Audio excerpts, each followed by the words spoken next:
Hi guys, Paul Pluta channel.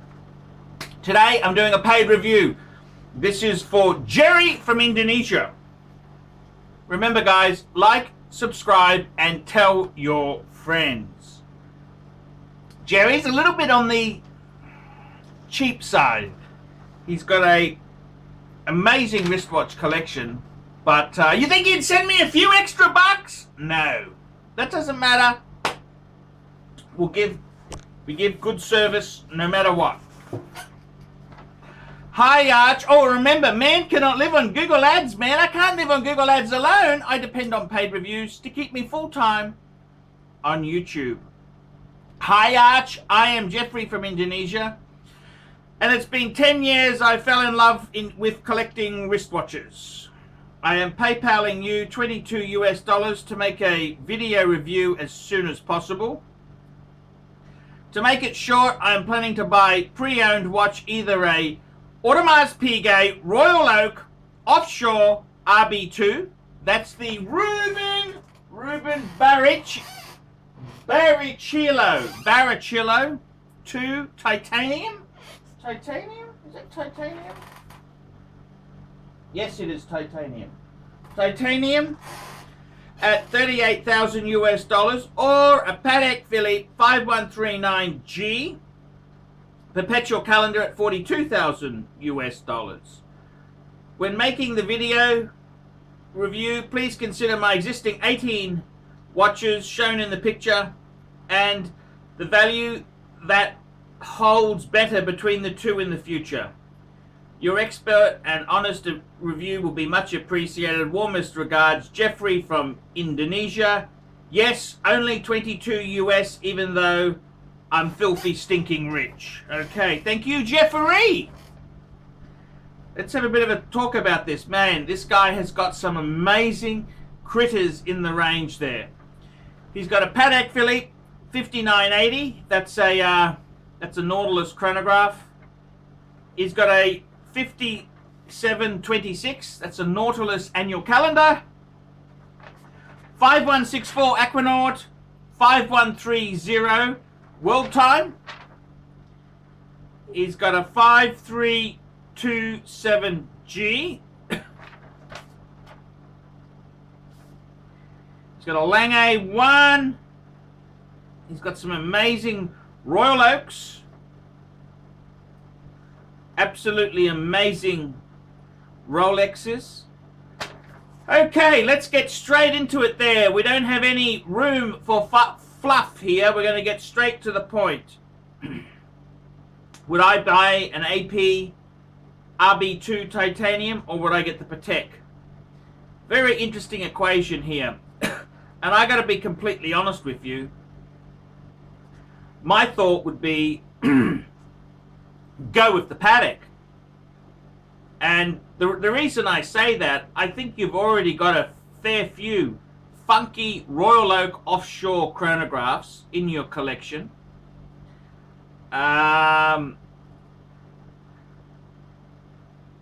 In my opinion there, the Royal Oak, the way they do a lot of chronograph, they use a module. They put a module on top of the movement, which it's okay, but I think you got more than enough AP chronographs. So I wouldn't be steering that way at all.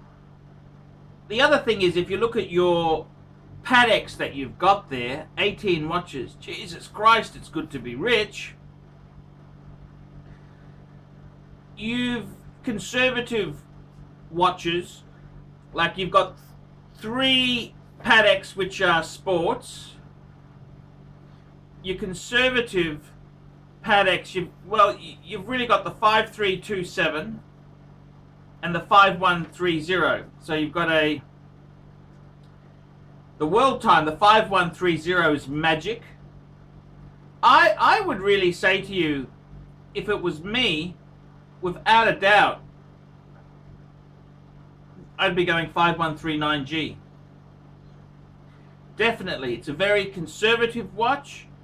It's actually more conservative just how they do the lugs on the watch. It's the same sort of lugs on a 5119. That's got the traditional lugs when because wristwatches were originally pocket watches, which they then converted into wristwatches. So you've got the 5130. That's the world time.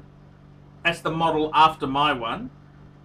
That's got the oyster type lugs.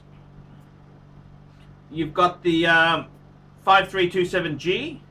I just want to check something there.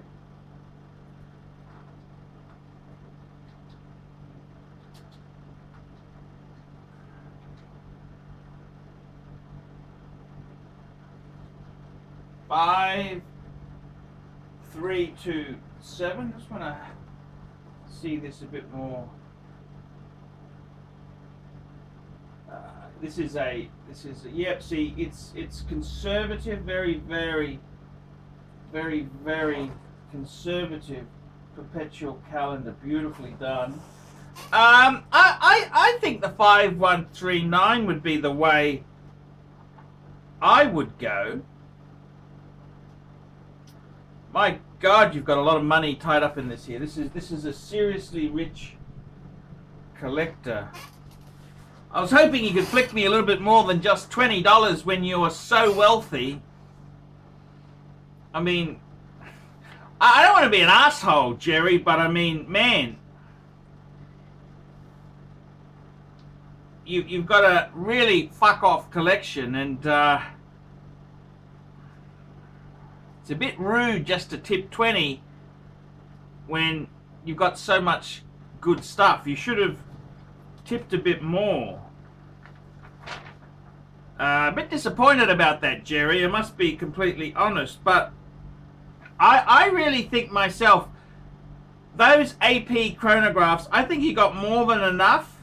And also the AP chronographs, I think they're just big, massive, sort of chunky watches. I don't see what that really adds to the collection, whereas a 5139, it's got very conservative lugs on it. I think that would be a great way to go there. I think that would be a very nice way to go. Look, investment potential, what is the go on these things here? That's a very interesting question there. What is the investment potential of these PATEKs and APs? Look, APs themselves there, they do tend to not retain the value like a PATEK. Certain models of AP seem to be better than others for retaining value. The problem with AP is the service costs are astronomical, very high service costs. I'd really, my own opinion is, I think for blue chip investment, go with the PATEK. I mean, you've already got you've already got a few AP Royal Oak offshore chronographs. You've got 1, 2, 3, plus you've got just a standard Royal Oak chronograph. I mean, that's 4 AP chronographs. I mean, how many do you really want there? Whereas in the PATEKs, you've got 3 sports, 2 Nautiluses, an Aquanaut, and then you've got 2. You've got a world time and you've got a perpetual calendar. But the 5139 adds a bit more conservative stance to the collection. So, in my opinion, there, I don't think money's really going to make much difference. Which one's going to retain more value? I mean, you've got enough money there, from what I can see, to last you many lifetimes. So I don't think it really matters in your case there. I think it's an extremely, I think it's a personal, I'd definitely go with the PATEK. Definitely would go with the PATEK. I'm going to throw something else out there. You know what another alternative is? You've got a lot of AP chronographs. One of the most beautiful PATEKs of all time. And you've already got a perpetual calendar. So I'm going to throw an oddball out there. Would be the 5170G. So that's a manual wind chronograph. A manual wind chronograph. PATEK Philippe. And I reckon, okay, you've got the 5980, but a manual wind Patek chronograph, I reckon that could be the sweet spot. That really could, because you think about your classical watches there. You've got the 5130, which is your world time. You've got the 5327, which is your perpetual calendar. Why don't you throw in an amazing 5170 manual wind Patek chronograph? I think that could just make that set pop. I mean, let's face it, wouldn't those be three amazing classical dress Pateks? World time in rose gold, white gold 5327, and the 5170. You could get that in any metal you wanted, really, but I think a 5170 would be what I would bring in there, because that's three amazing Patek complicated watches. And I think just getting another perpetual, it's cool. If you're going to go that way, I would go for the 5139. Yes, that's fine, but I would be going for a 5170 manual wind chronograph. I think that would be absolutely amazing. Absolutely amazing. So that's my advice, Jerry. That's my advice. It's always funny, these super rich people, sometimes a lot of super rich people, they flick me a bit more. I got a guy in Switzerland. He flicks me $100 or $200 when I do a review, whereas this guy in Indonesia, they can be real pricks. They can be real pricks at times, and it just goes to show you that someone who's incredibly rich can be a stingy fuck. They can really be a stingy fuck. And $22. This fucking jerk also emails me and says, "Can I do it quickly?" And I'm thinking to myself, fuck me dead. I'm not your fucking servant. I'm not your fucking servant. I'm an international YouTube celebrity. And just a stingy cunt. $22 fucking US. He's got a fucking fuck off collection. He's as tight as they fucking come. Tight as they fucking come. But I've given him good advice. Get a 5170. That's what I'd get. And fuck me dead. Some of these guys are so stingy. So fucking stingy. Fuck me dead, they are stingy. Cunt! Fucking stingy cunts!